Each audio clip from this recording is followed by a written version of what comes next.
Dios es quien único sabe hasta dónde pueden llegar los talentos y dones que Él te dio al nacer.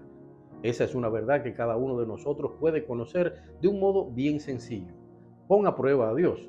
Pídele con el amor, la confianza y el respeto con el que un hijo le pide a un padre. No importan tus circunstancias. Si estás dolido, pídele con lágrimas. Si estás molesto, pídele con molestia. Si estás feliz, pídele con felicidad. Pero pídele: Señor, llévame al lugar al que solo tú puedes llevarme. Álzame a la altura a la que solo tú puedes elevarme. Dios es misericordia y amor y comprensión, y a Él no le importará cómo le pidas, porque Él conoce lo que desea de verdad tu corazón y sabe justo lo que necesitas. Si lo pides con fe, con humildad, que es reconocer que nada podemos, que nada somos fuera de Dios, podrás comprobar hasta dónde Él es capaz de alzarte. Uno de nuestros más comunes errores es creer que hemos llegado a la meta o que no estamos destinados para llegar a la meta que tanto deseamos. Somos así de imperfectos. O nos vanagloriamos del éxito o nos quejamos de no haberlo logrado. La humildad, es decir, el reconocimiento de nuestra imperfección, no suele verse mucho en eso que los científicos llaman especie humana. Mi carrera como escritor y periodista era ya exitosa cuando yo no conocía a Cristo. Gané todos los premios literarios importantes que existían en mi país en esos años, publiqué varios libros, los periodistas de la televisión, la radio y los periódicos cubanos solían solicitarme entrevistas para hablar de muchos temas culturales. Mis trabajos periodísticos se publicaban en las más reconocidas revistas e incluso escribía los guiones del único programa de la televisión cubana dedicado a entrevistar a escritores de primer nivel.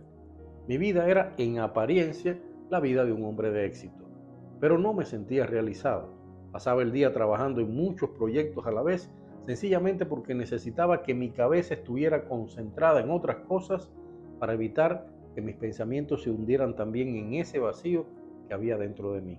Mis únicos momentos de felicidad eran aquellas horas que dedicaba a jugar con mi hijo recién nacido, a enseñar a mi hijo mayor las primeras nociones de la informática y a disfrutar la compañía y el amor de mi esposa y de mis padres. El gran choque de mi insignificancia contra la dura carcasa de mi orgullo había comenzado pocos años antes, en el primer viaje que di a otro país como parte de una delegación de autores cubanos, invitados a una feria internacional del libro. No mencionaré el país, pero sí diré que era otra islita del Caribe con un desarrollo cultural pobrísimo y una muy alta cifra de analfabetos. Ese detalle es esencial para comprender cómo me sentí, pues yo, que creía estar en la cima del éxito, que creía ser un escritor muy leído, me sentía en aquel país de analfabetos como un idiota. Nadie me conocía. En el aeropuerto tuve que sufrir la humillación de que las autoridades pensaran que, como pasa con todos los cubanos que salen de la isla, era un posible inmigrante. Y todavía peor, tuve que aceptar dinero de un amigo porque lo que me habían dado en Cuba apenas me alcanzaba para pagar una comida. Para colmo de los colmos, a la presentación de mi libro asistieron apenas unas 6 personas, todas amigas del escritor que diría las palabras de elogio sobre mi obra. Mi ego quedó hecho polvo, no lo niego, y ese aplastamiento que voló conmigo de regreso a Cuba solo desapareció después que, como ya he contado, me entregué a Cristo. Seguro que ustedes también han escuchado esta frase: como caído del cielo. Y así como caído del cielo llegó un nuevo viaje, esta vez a España, invitado a participar en un evento de primerísimo nivel internacional, el primer Congreso de Nuevos Narradores Hispánicos, al cual habían sido invitados los más importantes escritores latinoamericanos de mi generación en ese momento. Y allá me fui ilusionado para recibir otra lección. Aunque me atendieron bien, yo seguía siendo un total desconocido. Mis bolsillos seguían vacíos y tuve que dormir sobre una colcha en el piso del apartamento en Madrid de unos escritores árabes exiliados y musulmanes. Regresé a Cuba inconforme, desilusionado y lleno de deudas económicas.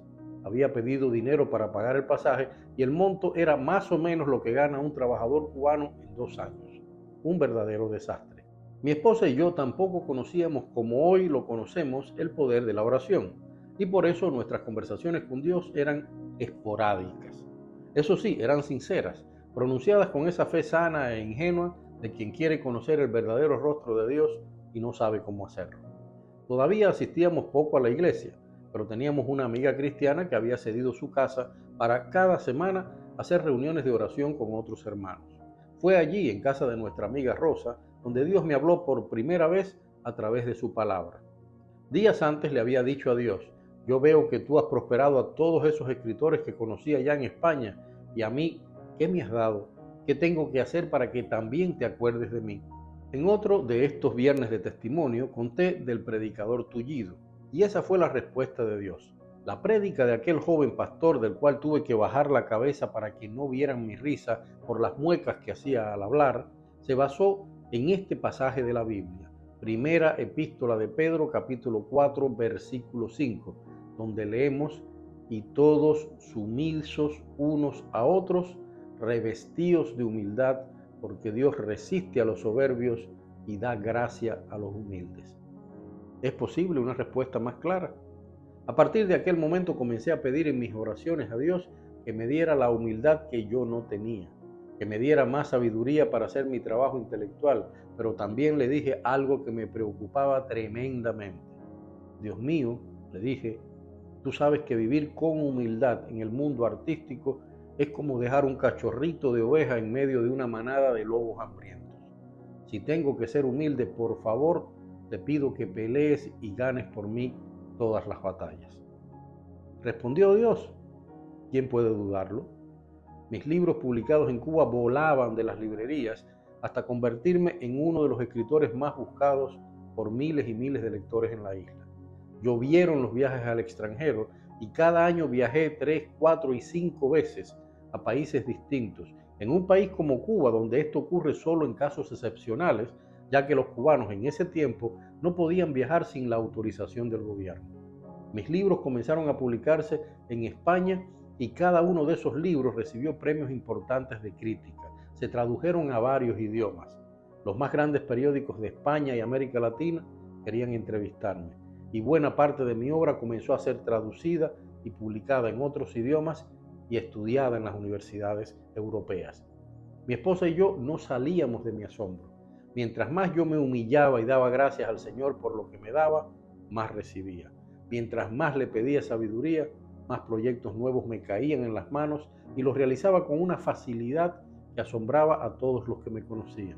Mientras más le pedía humildad para no engreírme por todos los éxitos que estaba obteniendo, más alto Él me elevaba.